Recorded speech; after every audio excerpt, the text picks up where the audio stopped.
Hey, what up, everybody? Steviebreech coming to you.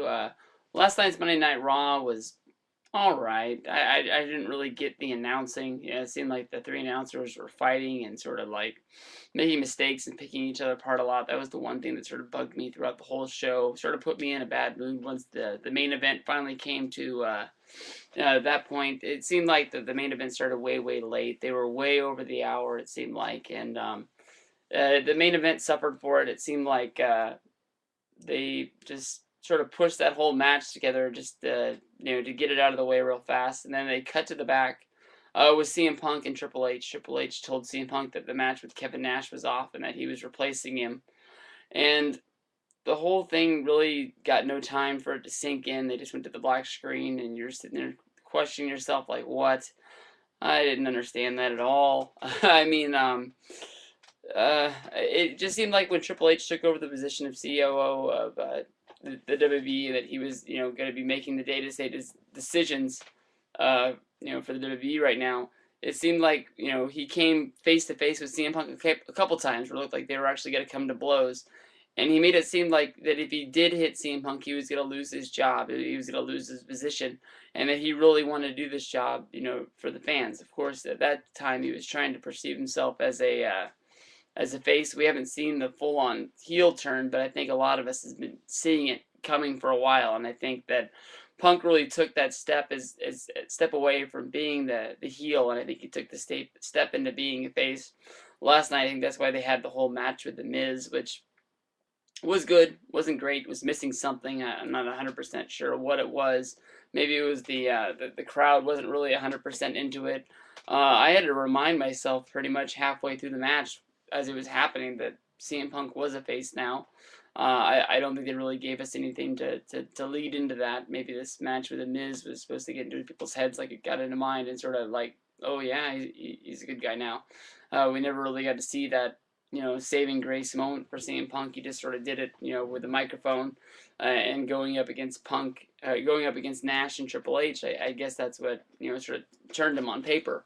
Um, the storyline from here doesn't really make sense. Nash got into this match and it was signed, sealed, and delivered by lying to Triple H and, going behind his back, and that sort of really angered Triple H. And now, you know, it doesn't even look like Triple H has gone to Kevin Nash and told him that his match is off, and he's just sort of taking it from him. So is Nash mad now? I mean, is there strife in the clique? Is there some sort of deceit going on where Kevin Nash is going to turn his back on Triple H again? Um, I'm not really 100% sure. I guess the story out there on the net is that Kevin Nash took a physical and WWE didn't like what they saw. Well, I'm not sure that it's the worst thing in the world, but I'm sure it's not one of his TNA or WCW heart attacks that he had when he had to do the job. I think Kevin Nash is a smart guy. I think he knew that he was coming into this run with WWE, that he was to be working with one of the hottest names in the company right now, and there's no way in the world that he was going to go over in this match. So I don't think there's any way in the world that Nash is sort of stomping his feet in the back and kicking rocks, saying that he wasn't going to do the job, and that's why they're replacing him. A lot of people out there really thought that we were going to have to wait all the way until WrestleMania to see this match.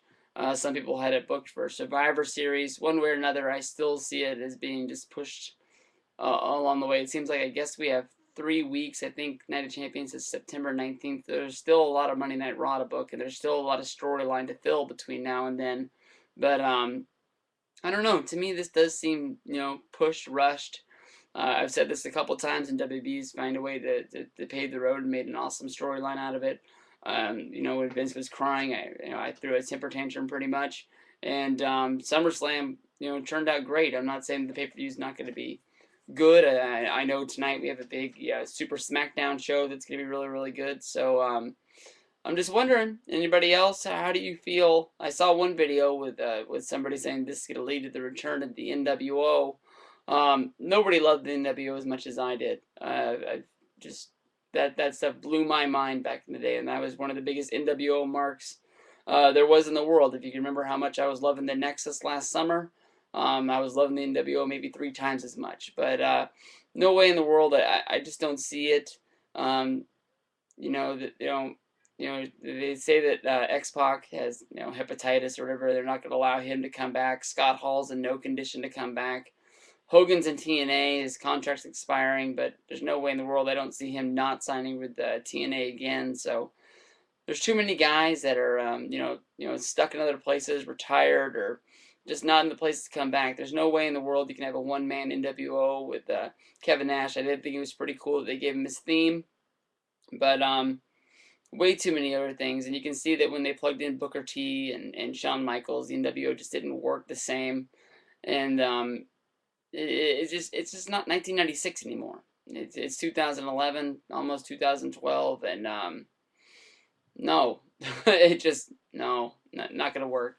Send me your video responses, send me your comments. I always appreciate them. Get back to you, Stevie Breech. Yeah, come on.